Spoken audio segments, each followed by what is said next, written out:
Just judging by the definition of the word powerful, having control and influence over people and events. And it's like six types of power, right? So you got reward power, coercive power, legitimate power, referent power, expert power, and informational power, right? So the coercive would be the ability to punish others for not complying with what you want. I don't think that women usually, when we think of coercive power, we think of women as the domineering physical force that's going to do that. But they do have the ability to stop you from having kids, right? And that's one of the most powerful things you can do is gatekeep who comes into this life or not, or who gets sex or not. So absolutely, they hit that one, right? Then you got coercive power, the ability to punish or threaten others for not complying with their wishes or instructions. Back to the kids, they have the ability to not allow you to have those kids or to give you sex. So absolutely they hit that metric. Then you got legitimate power, the power that comes from a role or position that is recognized as authoritative. Now, in this one, it gets a little tricky, but they still maintain power within the house because if you use in a biblical sense, it would be God, man, wife, right? And then everything under her, everything under you falls under her, and everything under that she's in charge of. So in that right, she controls how the authority, how the legitimate power will be displayed in the house from that aspect after the husband. Then you got referent power, the power that comes from being liked, respected, or admired by others. I think that's one of the most powerful things women have if they utilize it correctly. Because you can move mountains by being liked. You can move mountains by people wanting to help you, wanting to assist you, right? That feeds into the expert power, right? Having the knowledge that's valued by others. So a woman that's in tune with herself, you could say spiritually, emotionally, has the information of love to give to those around her, right? And as men, we might not be in tune and in touch with those things, but I think a great woman can pull those things out of you and pour that into you, so you get completed in a yin and yang type of way. And the last one would be informational power, the power that comes from having access or control over information that others need or want. They are tasked with muting culture into the next generation of people. So just based off the six metrics of power, yeah, women are immensely powerful, but it has to be utilized correctly. The way women lose their power is when they attempt to become men and use domineering force to fight others, to not be liked and to try and be the like all the things that men typically can gain success from by women adopting those characteristics in mass. Now there are examples when it does work, but that is the minute example. But all the other ways you can have power by proxy or power just by being feminine, women are immensely powerful. All right, go ahead, Paradise. I'm gonna be honest with you. I don't like the video. I don't really think that those men were being genuine in their recognition of what women's power are, because you talked about spirituality. That look different for a lot of people.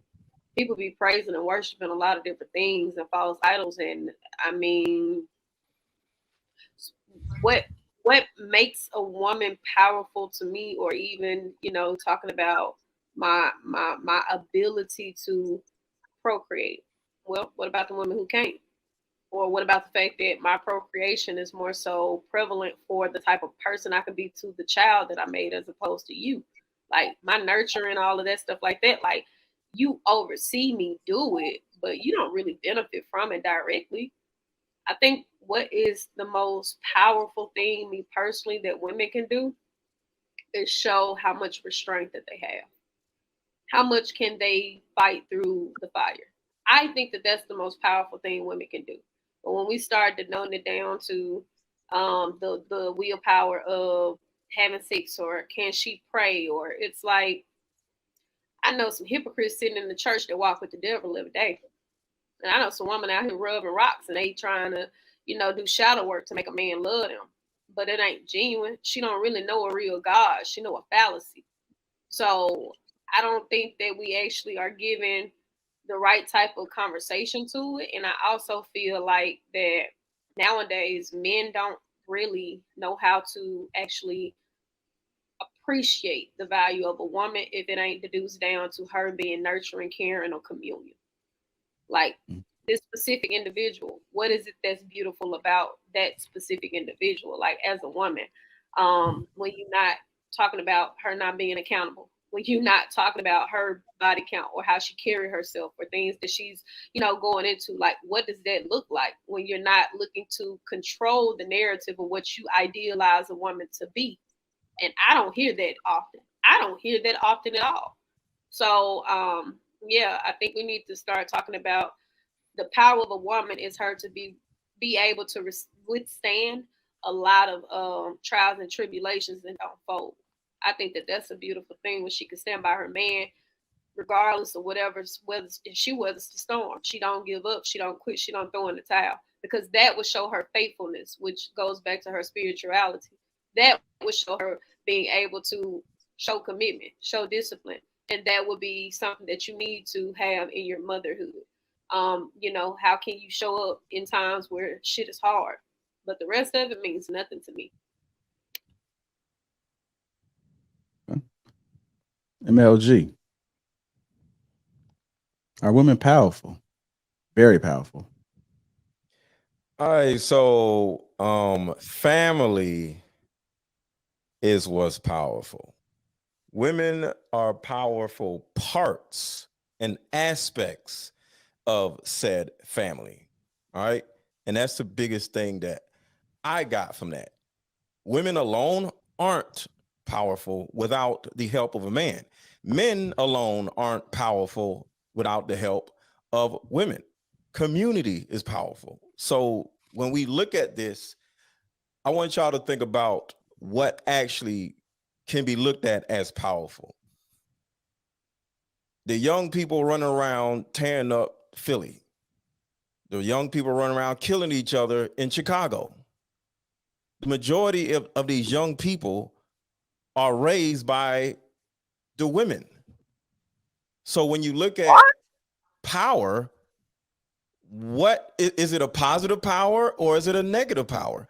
Because I promise you, if the majority of these young people run around tearing up these cities, shooting people, breaking into cars, tearing up shit, killing people, if these children had fathers, they wouldn't be doing all this shit. So not taking anything away from women being powerful, but what I'm saying is you're not powerful without the backing of a strong man.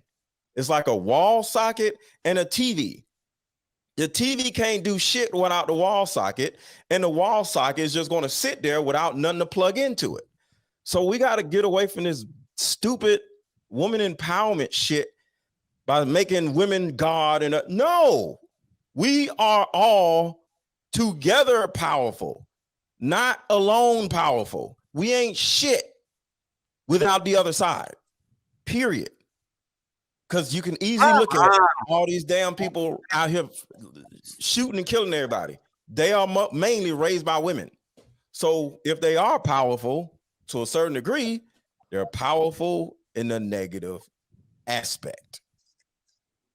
Mr. Lego, in the definitions that I was reading about what powerful is, all of those were contingent on being with someone else. Actually, when I think about it. I love it. Yeah. So family is powerful. We got to stop this bullshit, y'all. And when it comes to having a baby, you can't have a damn baby without a man. So it goes back to that.